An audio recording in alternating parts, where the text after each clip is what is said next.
everybody, and thank you so much for joining us today. My name is Katie Bo-Lillis. I'm on loan from CNN to moderate this discussion today.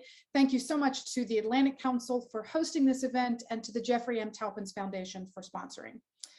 President Joe Biden has just returned from his first presidential trip to the Middle East, a 4-day swing through Israel, the West Bank, and Saudi Arabia.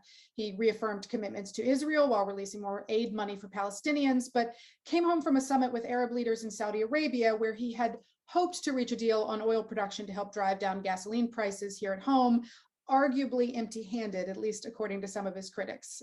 Then, of course, there was the fist bump scene around the world. Here with me today to discuss the outcomes of this important trip are Ambassador Daniel Shapiro, former U.S. Ambassador to Israel, and the Atlantic Council's Jonathan Panikoff and Kirsten Fountain-Rose. Thank you guys so much for joining us. We've got a great panel today, great discussion. Just a reminder at the outset, we will be taking a lot of audience questions today, so please be thinking of your questions and feel free to go ahead and start submitting those questions through the Zoom Q&A function whenever they occur to you. That's all for me on the housekeeping front, so let's get straight to it. I want to start in Riyadh today and kind of open up the floor to whomever among you wants to grab this first one. Biden had said he would make Saudi Arabia a pariah on the global stage over the 2018 murder of Washington Post columnist Jamal Khashoggi by Saudi agents, but ultimately has appeared to decide that U.S. interests dictated what the White House has termed a recalibration, not a rupture, in relations with the world's top oil exporter in the middle of an international oil crisis. Is this a recalibration, or is this just return to business as usual? You know, after this trip, what shifts do you see in kind of long-term shifts do you see in the strategic U.S.-Saudi relationship? Who should I let grab that one? I'll start. How about that? And then I'll happily have Kirsten and Dan jump in. I think it's both. I think it's a reset. Certainly, and I think that was frankly the most important thing coming out of this trip that the president could have gotten. The idea that he was going to be able to lower oil prices in any meaningful capacity was probably a fantasy. I think the White House actually knew that going in. The media and public focus on the trip didn't quite match up with the itinerary in the end, simply because the amount of spare capacity the Saudis, the Emiratis even have is fairly minimal to be able to impact market prices in any huge sense. At the same time, I think the trip was fundamentally about trying to create a new baseline and trying to hopefully expand what the nature of the relationship is. It's always been dominated, obviously, by defense and energy, but I think we're starting to see some growth on that. The expansion of 5G and 6G integration and work together, an effort by the president to get Saudi Arabia to invest in the global infrastructure effort that he announced at the G7, almost certainly hoping to provide some sort of counter to China's brick and road initiative. So I think there were a number of things he walked away with. All of them were fairly small. None of them were particularly dominant, but they do create a new baseline, I would argue, to improve the relationship, but also more importantly, to expand it. I'll jump in, I guess, and agree with much of what Jonathan has said. I think, you mentioned President Biden's remarks during the campaign about making Saudi Arabia a pariah. The truth is, his skepticism about the Saudis and maybe other Gulf relationships with the United States far predates MBS coming to power, far predates Jamal Khashoggi's murder. He's always been, throughout his career in the Senate and as vice president, somewhat of a skeptic about these relationships. And in some ways, for a skeptic to make this trip says a lot and is quite meaningful about the understanding of how U.S. strategic interests are served. I agree that an immediate drop in oil prices to address either domestic gas prices at the tank or to try to bring down prices in a way that increased the bite of sanctions on Russia was not going to be in the cards as an immediate outcome of this summit. But I do think we are likely to see, I would think that should be judged over time, over the next months rather than on the days after.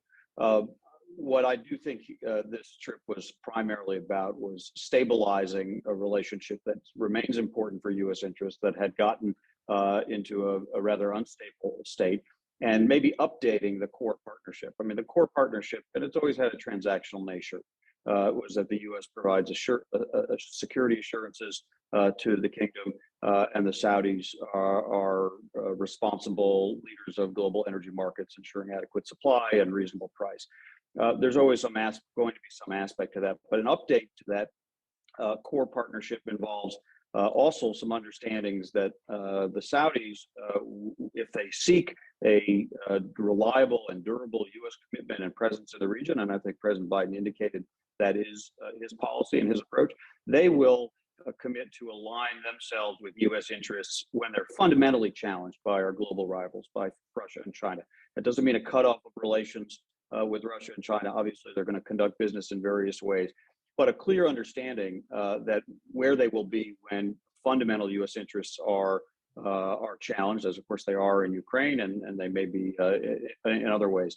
And that's going to be judged also over time. If the Saudis seek a partnership, and there are various other aspects of their partnership that Jonathan mentioned, investments in each other's priorities, clean energy and infrastructure and innovation cooperation, they will also, and as well as of course the U.S. security assurances, they'll need to step up and act like a partner, and that's how this becomes a sustainable partnership over time. But that's going to be judged in the months and maybe even the years ahead. I'm not so sure it was a full reset. I think a reset implies that you're sort of tabula rasa, that you're back at a place where everybody's clear-headed, clear-minded, and you're not carrying any baggage with you. And I don't think that's what happened here. I think to Dan's point, this was transactional, much like the relationship has been, and that both sides got things they needed out of this visit. But I don't think there's any more love between the two leaders or between the two nations as a result of this trip. In fact, I think the region writ large played Biden a little bit. Unfortunately, I think they walked back some of the gentlemen's agreements that had been agreed to before he left Washington. For instance, the discussions about integrated air and missile defense and about regional security constructs. We heard comments out of the UAE saying they weren't considering any sort of construct that would appear to be anti-Iran, which frankly is how the administration had been framing some of the regional security cooperation plans. Probably not the best way to do it, but it was done, and there was a perception that while we weren't there yet and the region wasn't fully there yet, everyone was moving toward it. And I think the UAE's comments after he left the GCC summit kind of walked that back. And then you heard statements out of Saudi Arabia saying that they have absolutely reached full capacity and they cannot possibly pump more. Whereas before the trip, there were these quiet behind the scenes gentlemen's agreements, again, about Saudi making small increases in oil production out through about 3 or 4 years from now that would continue to bring prices down a little bit, but that at least there would be a statement saying we're going to do what we can to increase that would make it look like Biden had achieved something. We didn't see those at all. And I don't think the outcomes were summit worthy. They could have absolutely, in usual constructs and usual times, been achieved by action officers at a much lower level. But since MBS had this personal need to see Biden come to the kingdom and set foot there, it was required for Biden to actually make this trip to unlock even these small deliverables. But I think on the transactional side, both leaders did get something out of this. President Biden got, of course, a little bit of a foreign policy win that he needs to be able to claim in the island transfers. And in the Israeli overflights, where he can come back to Washington and say, I made steps toward eventual Saudi-Israel normalization. I think that was important for him to be able to do. And on MBS's side, he is now able to say, US administrations, no matter what, will work with me. So there is no reason to discuss internally any other potential future leader for Saudi while I'm here. And it also, I think, will unlock foreign direct investment because it sent the signal that it's palatable again to do business with Saudi Arabia. So very transactional. I don't think we're at a full reset. I think we're still going to see, we're going to see a combat arms transfer policy rolled out shortly. that will be even more restrictive and certainly is not going to be good for the relationship. There's only so much that Biden can deliver when he has checks and balances and parties to deal with. And that's going to strain the relationship yet again. So I think we just saw kind of a transactional trading of two foreign policy needs by two senior leaders, but not something where you can say the US and Saudi are now completely tabula rasa reset and we're beginning again and launching from a previous point and relations are wonderful once again, or anything like this. I want to pick up on some of these sort of regional security cooperative sort of initiatives that Kirsten mentions. But before we kind of move on from the question of a reset or not a reset, I want to kind of put one more button on this, which is it fair to say that the US, as a matter of policy, has effectively moved on from the murder of Khashoggi, as some critics are claiming? And what are kind of the implications of that specific departure in the long-term relationship? You know, how do you anticipate that the Saudi Crown Prince will take advantage of this kind of increased margin of diplomatic maneuverability?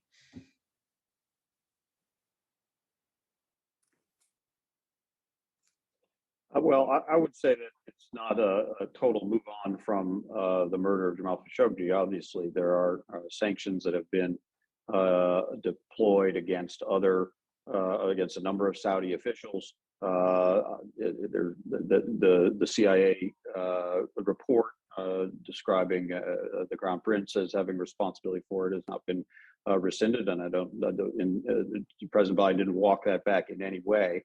I also think, if this is a reset or a partial reset, maybe to take Kirsten's framing, which is probably right, it isn't going to fully develop until more time passes. I think it's going to be a long time until the Crown Prince is invited to Washington and is able to have the kind of visit he had in 2018 before the murder of Jamal Khashoggi. So I don't think there's a moving on completely from that. I also think there's many opportunities still for the United States to take a very strong position about other Saudi human rights abuses and concerns, the jailing of dissidents, the prevention of travel of other dissidents. So there's still room for that conversation. In fact, there are other priorities in this relationship as well, extending the ceasefire in Yemen, building out additional steps toward normalization and integration in the region that involve Israel. It seems, though, that it's more likely we'll make some more progress, even if incremental, even if uneven over time, on all of those different aspects of the relationship, if there is fundamental communication and coordination between the leaders and a somewhat of a stabilization from what preceded this visit. So I guess I would say that I think I'm somewhat between kind of where Kirsten and Dan are on some of these issues. So I think the reset issue kind of plays right into this, and that I actually think it was a reset. Maybe it's a little bit of semantics we're playing with here, in that I think not that they're ever going to get back to the relationship and the status that it was at with the Trump administration or even with the Obama administration. I think that we're in a new place fundamentally, and they're trying to create a new equilibrium of what the relationship is going to be going forward. And from that perspective, I think it was important because I think it plays directly into your question, Katie. I actually do think that they've made a decision that they're moving on. I think that there just isn't the bandwidth to continue this conversation. That doesn't mean the administration won't rightly continue to bring up issues of human rights. It doesn't mean that the administration won't rightly continue to push on issues of dissidents or have a really harsh reaction, which I think would be right if there was another incident similar to the Khashoggi incident that went all the way up to the top, or was assessed to at least. But the reality is, I think the administration made a determination, and I think it was the right one, that there's a little bit of realpolitik here, that either we can continue to hammer the Saudis on the Khashoggi issue and in the prosecution of war in Yemen, and frankly, make it so that our anger falls on deaf ears and we cede Saudi Arabia and the broader Gulf to the Chinese, to the Russians, and to their interests, and frankly lose influence.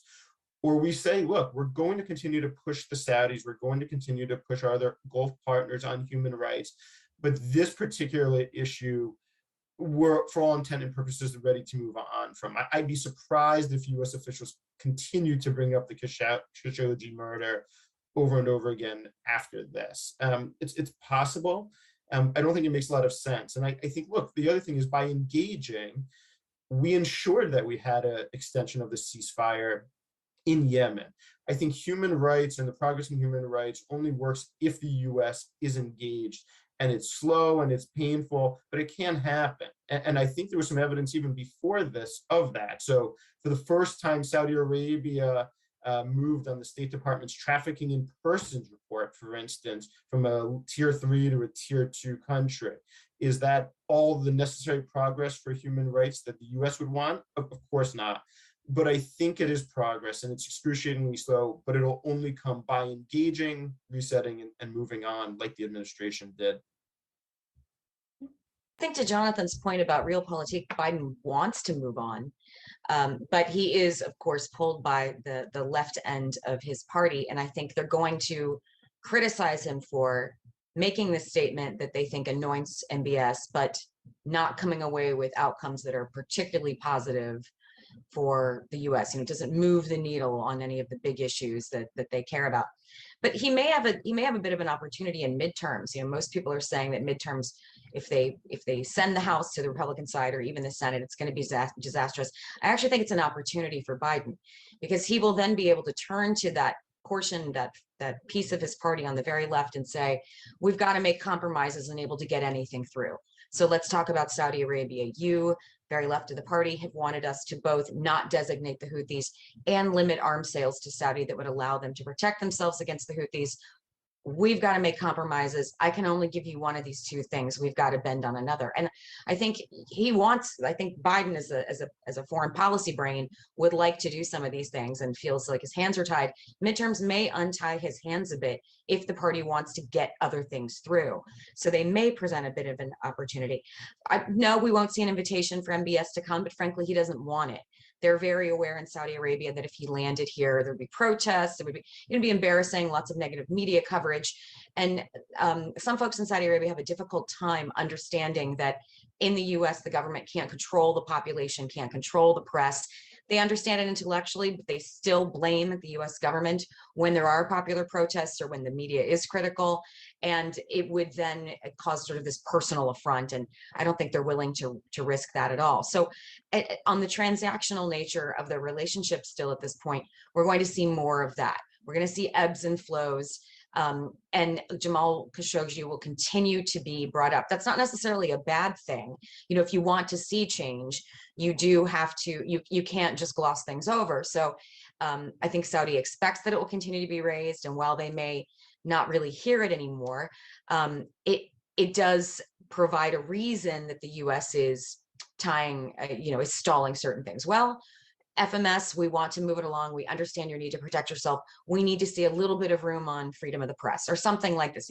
There are ways to make it where it is, to Jonathan's point, also kind of a hand-holding, an engagement piece, and not simply a censure and an ultimatum. Mm-hmm. Let's turn to the question of this sort of regional security access or commitments to some kind of sort of air defense cooperation that Biden also appeared to fail to sort of secure at least public commitments for that kind of initiative that would include Israel. Something that we understand would likely be a tough sell for Arab states, at least with no ties to Israel. After this trip, do any of you see any movement towards that kind of initiative? What indicators would need to change to make that a viable possibility, in particular for, say, Riyadh? I think we'll continue to see movement, but it's movement that was already planned. CENTCOM has a strategic planning calendar for this at the 2-star and 4-star level out for several months, and they'll stick to that. This visit is not going to move the needle on either the regional security construct piece or IAMD. In fact, it's probably going to have people chatting a little bit because of, as I mentioned, some of the statements that came about, hey, we're the UAE and we don't want to be a part of any construct that looks like it is confrontational to Iran. And so there may be some rewording in the slide deck, for instance. But I think that 2-star and 4-star engagement will continue to happen.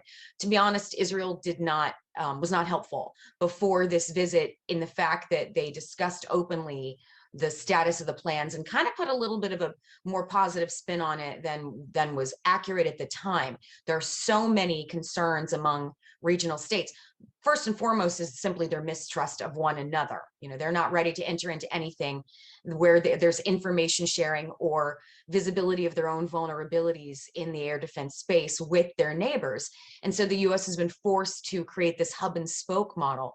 But what that does is install additional steps inside that real-time information sharing intent, which makes it very, very inefficient. The US doesn't have a choice there, but you know, the region is tying its own hands. Then you also have Saudi concerns about the fact that they will be asked to foot most of the bill for this. They are the largest area to defend. That is probably the case, but they're not eager about that. The UAE, of course, doesn't want anything that looks confrontational, and they're very concerned about what it would mean for the relationships both with China and with the discussions they're having about sort of mutual non-aggression, if you like, with Iran.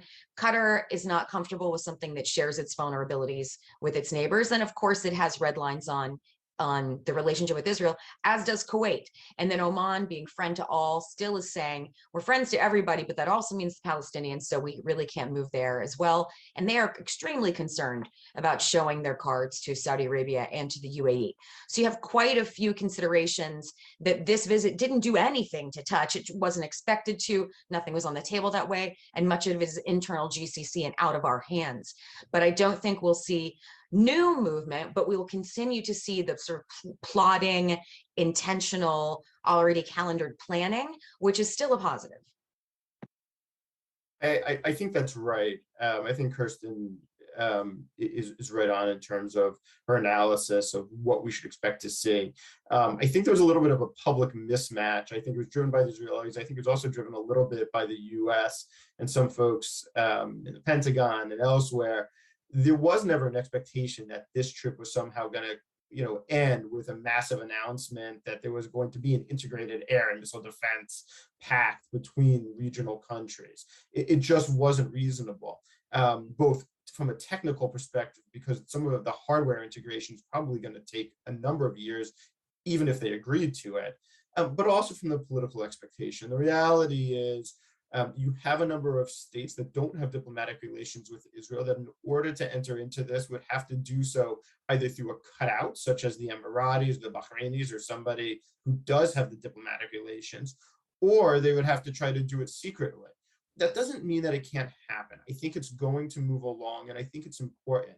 I will say, even for the Emiratis, there were a couple different comments, and there was a second comment, not by Gargash, who came back and said, look, Iran cannot be the focus of this, but just general defensiveness can be the focus. So a defensive compact for ourselves, not targeted to any single country, is possible.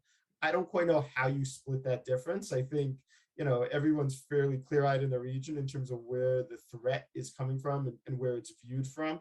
But I do think at the same time, it's important to remember that you have a number of Arab countries, including both the Emirates and the Saudis, who are now engaged with the most advanced talks bilaterally with Iran for diplomatic relations that you've seen in a number of years.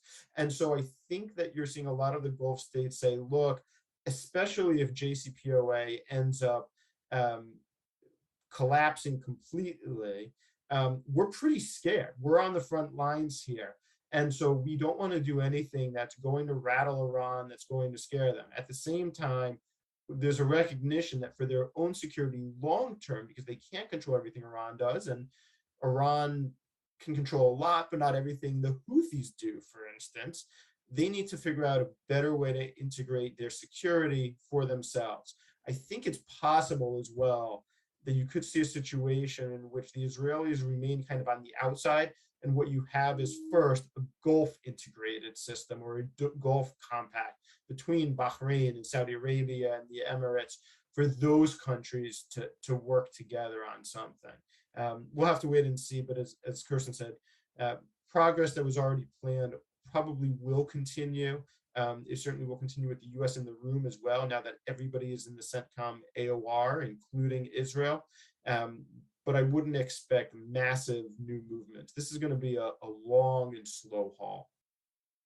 I'll just add one sentence because my colleagues have really covered it well. But the key point is that this is not the kind of integration that takes place with a major announcement at one summit. It's a process, and it's underway. It's happening. And as more countries do join the Abraham Accords or sign their own normalization agreements with Israel, or even those who have not fully normalized, but the barriers are lower to some kind of interaction with Israel, Israel's presence in CENTCOM, which includes opportunities to train and share technology with and information with both partners with whom it is normalized and those with whom it has not normalized, are leading us in this direction. And everybody knows what the main threat is. It's perfectly understandable why countries sitting across the Gulf from Iran don't want to publicly describe this as an anti-Iran alliance, but everybody knows what the threats that they share, that they are trying to help each other deal with, that they want the U.S. presence and assurance to be addressed to. And so this can be done. It can be done with the proper framing and as a process that's unfolding over time. But again, we shouldn't judge the trip on whether or not a particular system was announced or a particular arrangement was announced. I'm going to turn to the Israel leg of the trip more directly, but just a reminder to our audience, we are going to turn to audience Q&A fairly soon. So if you do want to submit a question, please use the Q&A function in your Zoom interface, which you can access by hovering over the window until you see the bottom menu, and there's a Q&A button down there, which should allow you to submit your questions. Turning to the Israel portion of this trip, in remarks delivered there, Biden offered support for Palestinian statehood, but added, and I'm going to quote here, even though I know it's not in the near term. For many critics, that was a pretty clear signal that the administration has little interest in any sort of serious engagement on a two-state solution. Is that the correct reading? What message did the administration send to both Israel and the Palestinian Authority on this trip? I'll start there. You know, this is not new. From the beginning of the administration, when the president took office, inheriting a bunch of very serious crises internationally and domestically, it was pretty clear that they took an assessment of the political dynamics both within Israel and within the Palestinian Authority and between them, and assessed, I think quite correctly, there was no basis to actually draw these parties back into talks. At the time, Israel was still in the course of its series of elections. And of course, then they had a government that lasted about a year, a very diverse government that really wasn't built to make significant progress on this issue. And now they're back into another election season. Meanwhile, the Palestinian Authority, of course, remains the Palestinian community divided between Hamas and Gaza and Fatah and the Palestinian Authority in the West Bank, but also there's a succession struggle already underway as President Abbas ages, and the people can start to imagine the day after his tenure. So there really isn't the scope and the basis for that kind of top-down final status negotiation. If somehow they would drag the parties back to that table, those talks would almost certainly fail, and they could fail quite spectacularly. So I think it's not surprising that the president indicates that he understands this is not viable now, but he did restate, of course, the U.S. commitment to a two-state solution, and importantly, formulas that address what that would look like. He talked about an agreement based on the 1967 lines with mutually agreed swaps. This, of course, is a reversion to language used during the Obama administration that the Trump administration did not adhere to. And making that basis important, known to be an important U.S. interest, I think is necessary. I think they could go further. I think they could go further on what they believe that two-state solution ultimately will look like. But that was important to state. And then focus on trying to improve conditions on the ground, funding for the hospitals in East Jerusalem. This is not just about supporting Palestinian healthcare. It's also about supporting the institutions of a future Palestinian state. So there are steps that they can take to try to lower the barriers to an eventual return to negotiations and reaching an agreement when there's a different political climate. And the last point is the president has been clear that he believes that there is a place at the table of normalization for Palestinians. This was mentioned during the course of this visit. It was mentioned at the Negev Summit convened in March and the follow-on forum that convened in June, that as Israel and the countries that have normalized relationships with it build out cooperation in energy and health and water and many other fields, the Palestinians should be invited. They should be encouraged to participate. They can contribute and benefit from these processes. And as that conversation emerges with Palestinians, Israel's new Arab friends, Israelis, and the United States at the table, that's likely to be beneficial ultimately to getting Israelis and Palestinians back into a conversation as their own politics to evolve in the months and years ahead. I'll add just 2 points. One is that I think it's not something that's been talked about a lot because the bar was so incredibly low, but given where the relationship between the Palestinian Authority and the Trump administration was, especially after December of 2017, when the embassy was moved, the U.S.-Israeli embassy was moved to Jerusalem, and the Palestinians cut diplomatic relations.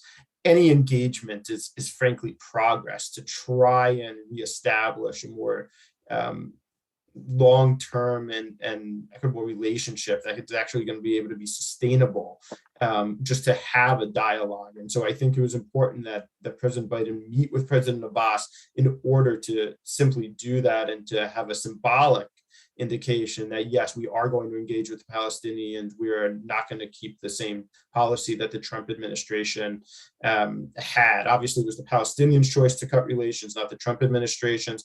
But it left things in a very, very difficult spot that you didn't even have normal diplomatic engagement to be able to have conversations about conversations. The second thing that I would say is, look, I think the president was right on this, just because the political realities on the ground as well. Dan mentioned, well, obviously thinking that's starting to happen in terms of what may come after President Abbas leaves office. But on the Israeli side, there's going to be a fifth election in 3.5 years in just a few months. And if Prime Minister Netanyahu ends up coming back in and becoming prime minister again with a right-wing coalition, there's no realistic chance for any sort of even discussions about a two-state solution. And so trying to put forth the effort now doesn't make a ton of sense in the traditional context of a bilateral Israeli-Palestinian agreement. Now, if Yair Lapid ends up managing to create a more centrist and what would have to be a much broader government, maybe there's an opportunity, but even in that case, you're still gonna be very hard pressed from some more of the right wing or center right folks who would align with him when it comes to engaging the Palestinians. So the reality is the political situation on the ground in both the West Bank and in Israel is just not stable enough to create the dynamics for a meaningful solution that, as Dan said, wouldn't frankly collapse completely if talks were to happen. This has been covered brilliantly by Dan and Jonathan, so I'll only add a little domestic note that I think this meeting before the GCC summit was important for every person at the GCC summit. Domestically, for President Biden, the U.S. administration has been facing grumblings that it has been uninterested and unconcerned about the peace process. And so this is an important meeting to show, no, we really care, we're really engaged, we're even sending the president to handle this himself, but until the two sides of the table get their own acts together, there's just not much we can do, but we are ready when that time comes. And for members of the GCC who are then going to engage with Biden on conversations about things that involve more Israeli integration into the region, it's important for them domestically to be able to tell their populations, hey, you saw that visit, you saw the US president meet with the Palestinians, there is attention to this is not being ignored, the US is not entirely one-sided on this issue, and we can work with them, and we need to be opening up room for our own ability to talk to both sides as well. So I think it was important for everyone, even if we didn't make headway and we didn't think we would make headway on the actual peace process topic. Y'all have teed up our first audience question really nicely with that discussion of sort of the political situation inside Israel. Broadening that question out beyond just the impact that it has for the peace process, an audience member asks, what can we expect for U.S.-Israel relations broadly as Israel moves towards new elections in November and a possible return of a Likud-led coalition with Netanyahu at its helm? I'm not even going to touch this one. I'm just going to listen to Dan. Yeah, I was going to say, Dan, I think this might be coming to you. Probably falls in my lap. Well, one of the things I think that produced this trip from the beginning, was President Biden's just personal commitment to this relationship, his desire to demonstrate that early in his presidency. Of course, he accepted an opportunity to visit. An invitation to visit from then Prime Minister Bennett last August for this year, even though it was not clear if there would be a specific outcome or a specific event that it would be tied to. So that was the origin story of the trip, I think, to begin with. Of course, he did find, I think the administration did find the Bennett-Lapid government to be quite attractive in many ways, not that it was constructed to make major decisions or certainly major concessions on the Palestinian issue, but it did represent a different tone in relationships both internally in Israel across a very wide, diverse set of populations, including the inclusion of an Arab party for the first time, and a different tone in the way the U.S.-Israel relationship was conducted, in which disagreements continued to occur, both on Palestinian issues and, of course, on the Iran issue, but were handled extremely professionally, extremely positively, in the way partners who disagree talk about the issues that they agree on goals, but maybe not means to achieve those goals. And so that was something that they appreciated, but always knew that there was a fragile government. It could fall at any time. It did. And now there's an election. There will be a lot of respect for the democratic process in Israel and the outcome it produces. Biden himself has a long history with former Prime Minister Netanyahu. They've been really friends for decades and worked together in various capacities. He took time to shake his hand and have a short meeting with him and say the thing he's always said, which is, "I love you, Bibi, but I don't agree with anything you say." I don't think there really would be much question about their ability to work together if that's the outcome of the Israeli election. But where it could be sharpest, and this would be a difference from how a Bennett-Lapid government has handled it and how a Netanyahu government might handle it, would be on the Iran issue. Of course, the history of Netanyahu speaking in Congress against the Iran deal in 2015, and more generally, his willingness to play political angles in Washington to try to produce pressures on administrations when he disagrees with them, rather than just simply having the straight up dialogue of friendly partners who may disagree, is where there could be tension. These Iran talks are heading for an inflection point one way or the other, either a return to the deal with all of its flaws and the limited time it provides, although it provides some time, also the sanctions relief that it will give to Iran, which will allow them to fuel some of their non-nuclear threats, or the alternative, which the talks completely collapse, and we are in a new reality where Iran is a nuclear threshold state, which they essentially are today, in perpetuity going forward, which requires a very different kind of strategy of deterrence rather than prevention. Something that I know was part of these talks and has been part before the visit and will continue after the visit. That's the kind of situation, frankly, either of those, that requires a lot of trust and a lot of coordination, even among allies and partners who may disagree on certain important tactical questions. And that will be the test, whether the personal relationship between Biden and Netanyahu, again, if he's prime minister, allows them to have those kinds of conversations that don't get pulled into a deep American domestic political context, because that's where distrust arises, and that's where the last thing that the United States-Israel relationship needs, facing that inflection point in the Iran nuclear story. Jonathan, do you have anything you want to add? No, I make it a point never to disagree with Dan when he's completely right, and I think he unsurprisingly absolutely nailed the contours of it, especially the overhang of Iran in this situation. So nothing to add from my vantage point. All right. Well, then I'll turn to our next audience question, which is, do we expect steps from Saudi Arabia towards normalization in the upcoming months, besides permitting Israeli civilian flights in its airspace, as we saw, obviously, was sort of the big win out of this trip? The only other topic we might see some movement on, sorry, Jonathan, did I step on you? No, go ahead, please. Really quick. The only other topic we might see movement on are the Hajj flights, to bring Israeli Arabs to the Hajj. And that'll take a little bit of, but it's not an issue. It's not a political issue. It's not an issue of whether or not to allow Israeli Arabs in. It's an issue of paperwork and documentation, especially, frankly, when it comes to bringing Palestinians in. It's simply sort of a legal passport issue, to be honest, more than anything else. That's what they're trying to work out right now. But I think we all know that normalization is not an immediate thing. It means you will have King Salman's legacy is maintained in terms of his opposing normalization until there is movement on the peace process.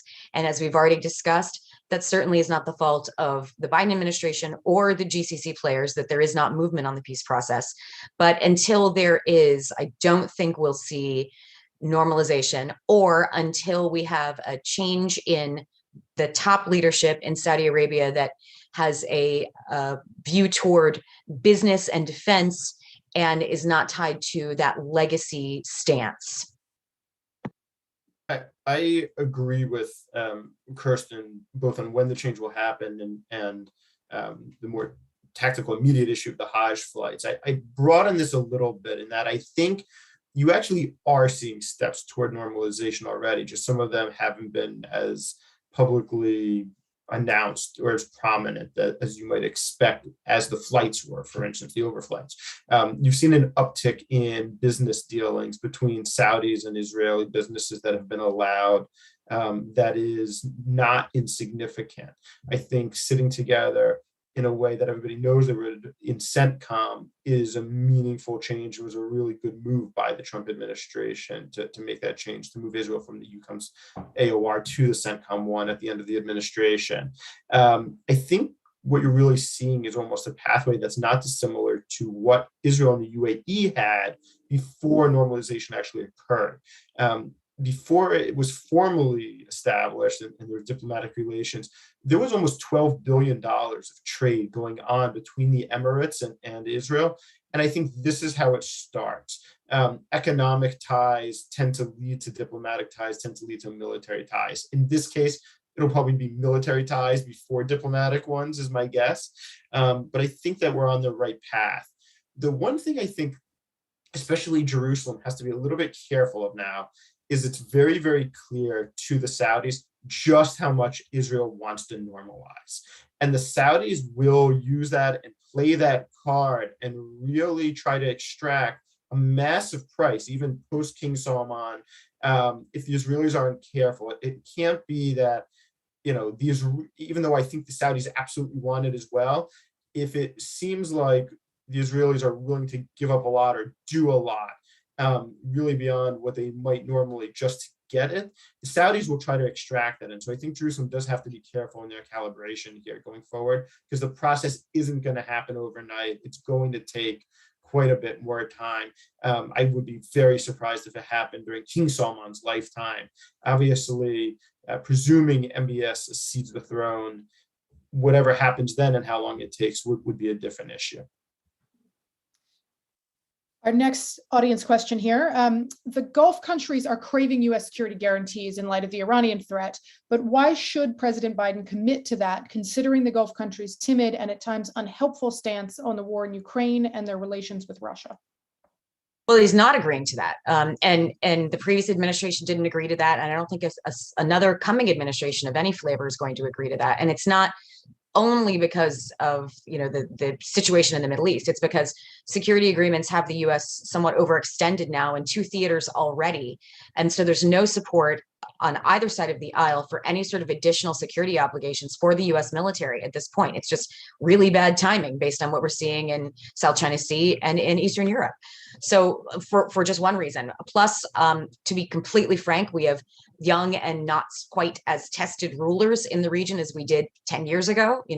Agreements with their fathers were might have been easier to reach. We need more time to see how these leaders make decisions, I think is some of the thinking here in Washington.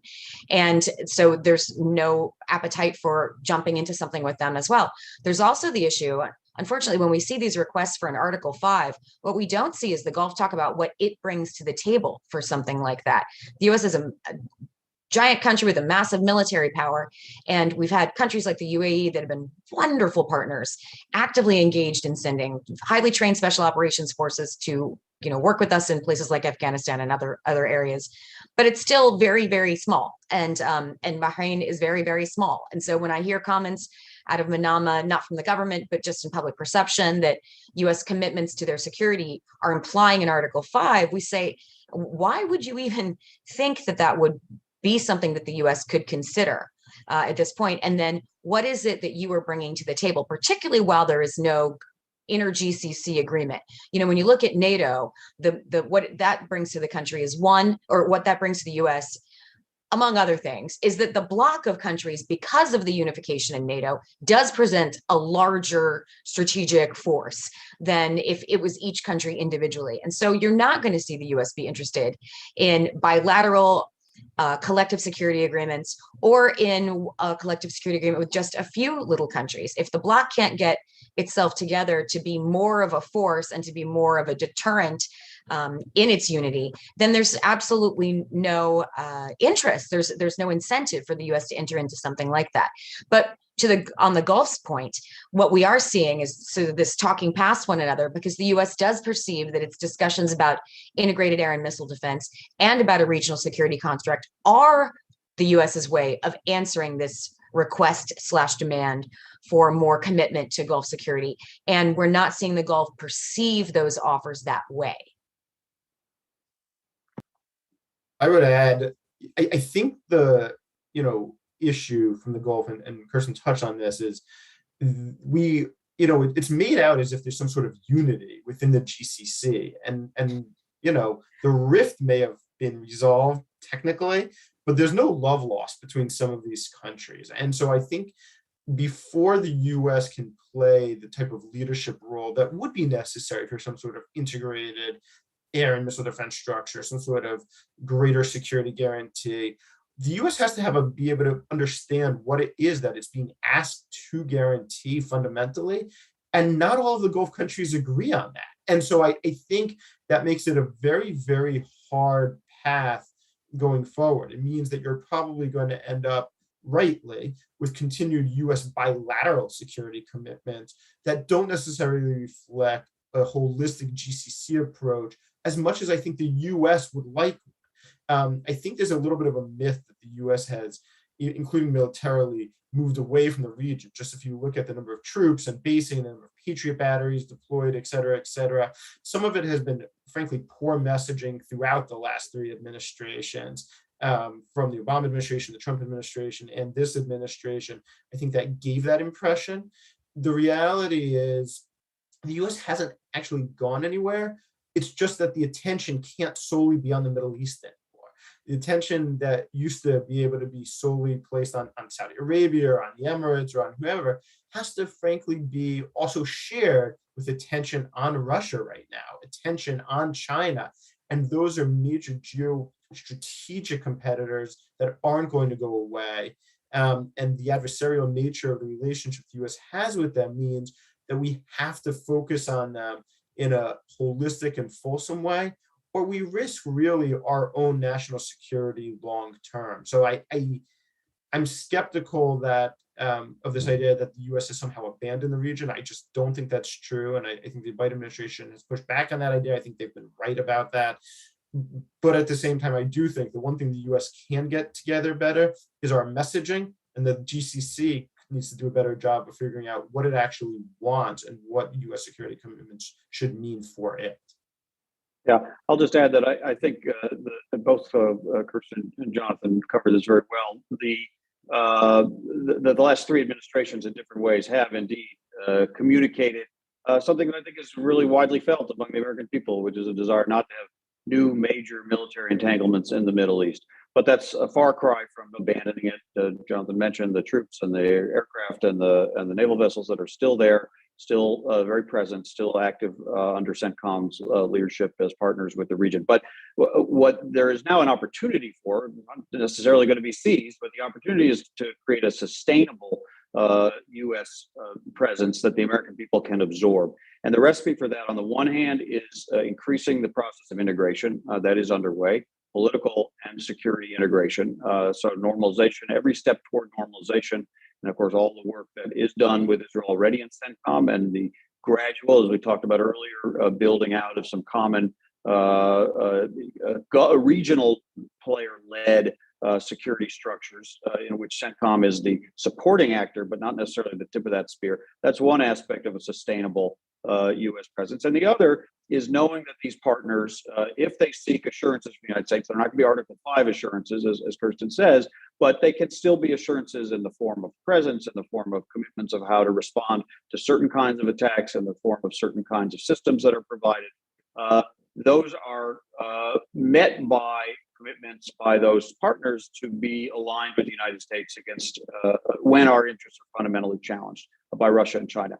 And that jury is out. The question of whether the Gulf states think they can have it both ways, have full U.S. assurances on the one hand, and then say to the United States, we'll pick and choose where we'll come down when there's a U.S.-Russia or a U.S.-China confrontation of some kind. That's not going to be very sustainable. So the recipe to have the United States with support of the American people fully engaged as a partner there involves them acting like partners when our interests are really at risk, as well as what we contribute in the way of assurances.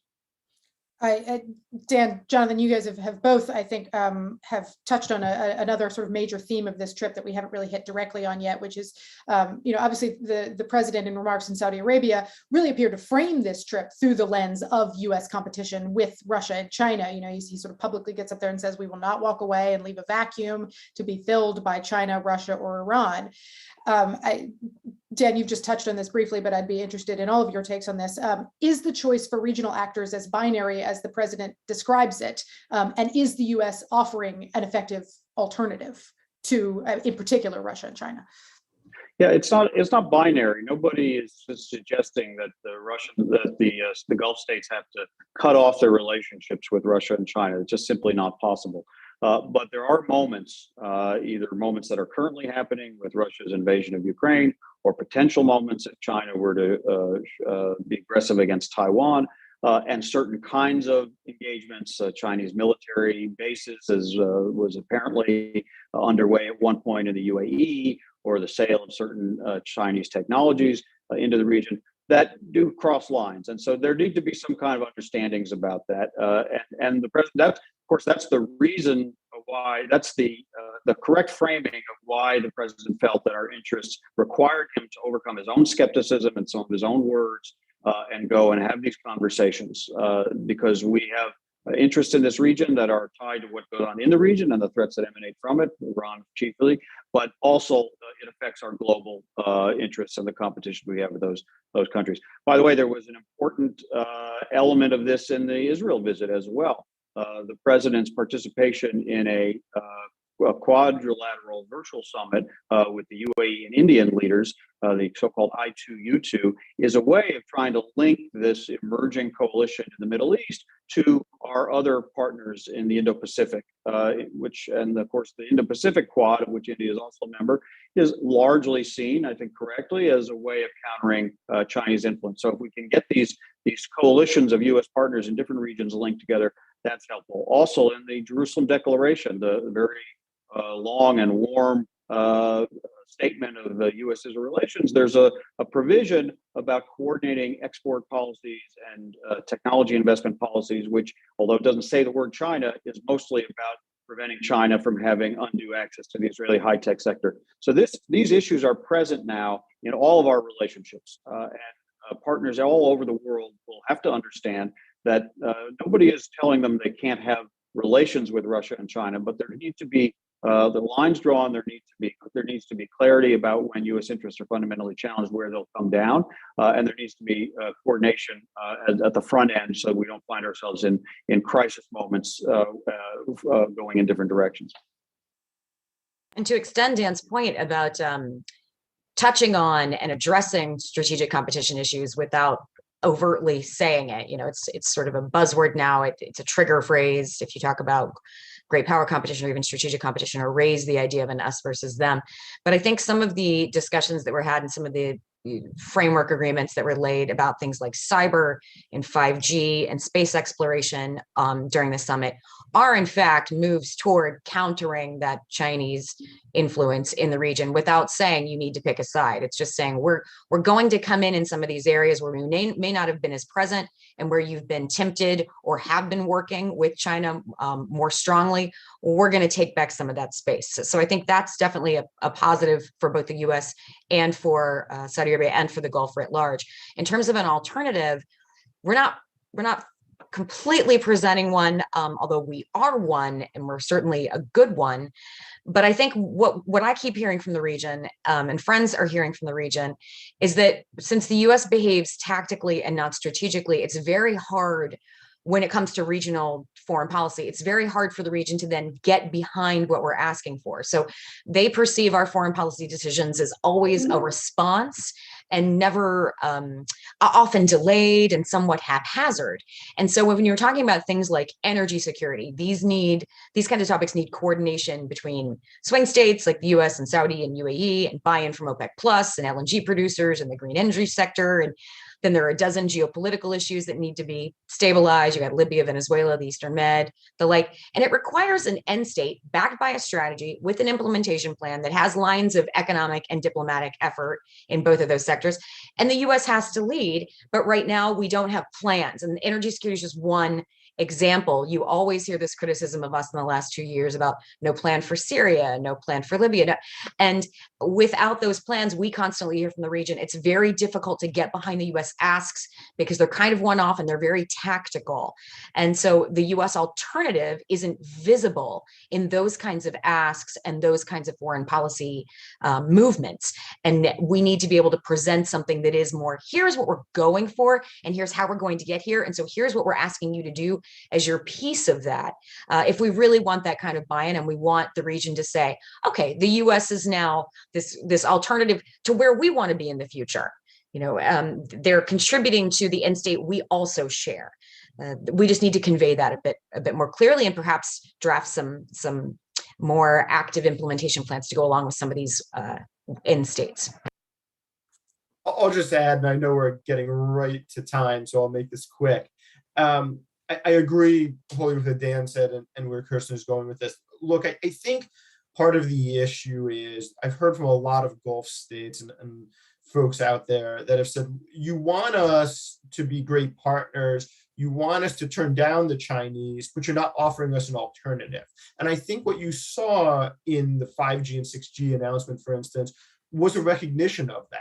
Huawei was all over the place a few years ago. The US rightly raised massive security concerns related to it, but there wasn't a meaningful alternative that the US was prepared to offer.